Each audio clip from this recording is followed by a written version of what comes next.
ఆ 3 లోక్సభ నియోజకవర్గాలకు అభ్యర్థులను ఎప్పుడు ప్రకటిస్తారు? ఇది కాంగ్రెస్ వర్గాల్లో జరుగుతున్న చర్చ. ఒకటి ఖమ్మం, కరీంనగర్, హైదరాబాద్. ఈ 3 లోక్సభ నియోజకవర్గాలకు పేర్లు వినబడుతున్నాయి. కానీ అవి అధికారికమా కాదా అన్న దగ్గరనే సమస్య. లేదు, అయిపోయింది, నిర్ణయం తీసుకోవడం అయిపోయింది, ఇన్ఛార్జి సంతకం పెడితే అయిపోతుంది, కేసీ సిగ్నేచర్ దాని మీద కావాలి, అయితే వారి పేరు ప్రకటించేస్తారు అనేది గాంధీభవన్ వర్గాలు చెప్తున్నాయి.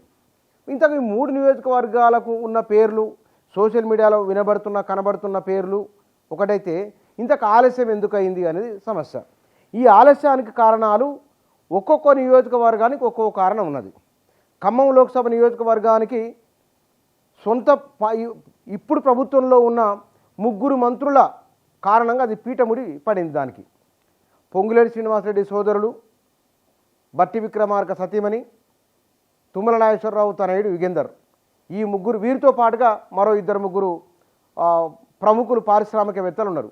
వారికి ఇవ్వాలి అనేది అక్కడ రెడ్డి సామాజిక వర్గము, కమ్మ సామాజిక వర్గము, దళిత సామాజిక వర్గం 3 సామాజిక వర్గాల చుట్టూ చర్చ జరిగింది. చివరికి పొంగులేటి ప్రసాద్ రెడ్డికి వారికి ఇవ్వబోతున్నారు అనేది ఒక చర్చ.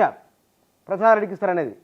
ఇక కరీంనగర్కు వెల్చాల రాజేందర్, ప్రవీణ్ రెడ్డి పేరు వినపడ్డది కానీ వెల్చాల రాజేందర్ అక్కడి నుంచి పోటీ చేయబోతున్నారనేది తెలుస్తున్న సమాచారం. అయితే ఇక్కడ హైదరాబాద్ స్థానానికి వలీబుల్లా పేరు ఖరారైందని తెలుస్తున్నది. ఈ 3 లోక్సభ నియోజకవర్గాలు ఎందుకు ఆలస్యమైంది? దీనిపైన ఇంత చర్చ జరగడానికి కారణం ఏమిటి? అధిష్టానం ఏం ఆలోచిస్తున్నది అనుకున్నప్పుడు వారు తెలంగాణలో వీలైన ఎక్కువ సీట్లు తెచ్చుకోవాలని, సామాజిక వర్గాల సమతూకం చూడాలని వారి భావన. అయితే క్షేత్రస్థాయికి వచ్చే వరకు నిర్ణయాలు తలకిందులు అవుతూ ఉన్నాయి. కాంగ్రెస్ పార్టీ చేసిన తప్పులనే మళ్ళీ చేస్తున్నది, అది వేరే విషయం. ఈ నియోజకవర్గం విషయంలో కరీంనగర్ను వెలమ సామాజిక వర్గానికి ఇవ్వాలని, దాని ద్వారా రెడ్లకు కొన్ని సీట్లు ఎక్కువనే కనబడుతున్నాయి కాబట్టి ఖమ్మం రెడ్డి సామాజిక వర్గానికి వస్తున్నది, నల్గొండ రెడ్డి సామాజిక వర్గం ఉన్నది, భువనగిరి రెడ్డి సామాజిక వర్గం ఉన్నది. కాబట్టి వీటిలలో మనం కొంత జాగ్రత్తలు తీసుకోవాలి అనేది. చేవెళ్ళ కూడా రెడ్డి సామాజిక వర్గం ఉన్నది, మహబూబ్నగర్ రెడ్డి సామాజిక వర్గం ఉన్నది. కాబట్టి ఇట్లా రెడ్లకు ఎక్కువ కనబడుతున్నాయి కాబట్టి కమ్మ, వెలమ, ఈ శూద్రాగ్రవర్ణంలో ఉన్నవారు రెడ్లు, వెలమలు, కమ్మలు, వీళ్లకు సీట్లు ఇవ్వాలని, వీరి ప్రమేయం కూడా అందులో ఉండాలనే భావన కాంగ్రెస్ పార్టీ అధిష్టానంలో ఉన్నది. అయితే అందుకోసమనే వెలమ సామాజిక వర్గానికే కరీంనగర్ లోక్సభ టికెట్ ఇవ్వబోతున్నారు అనేది సామాజిక వర్గాల సమతూకం వారి ఉద్దేశంలో. హైదరాబాద్ విషయంలో ఎంఐఎంతో దోస్తానా ఉండాలా లేదా, ఆ దోస్తానా ఎట్లా ఉండబోతున్నది? ఇక్కడ ఫిరోజ్ ఖాను, అజరుద్దీన్ మరికొంతమంది పోటీ పడుతున్నారు.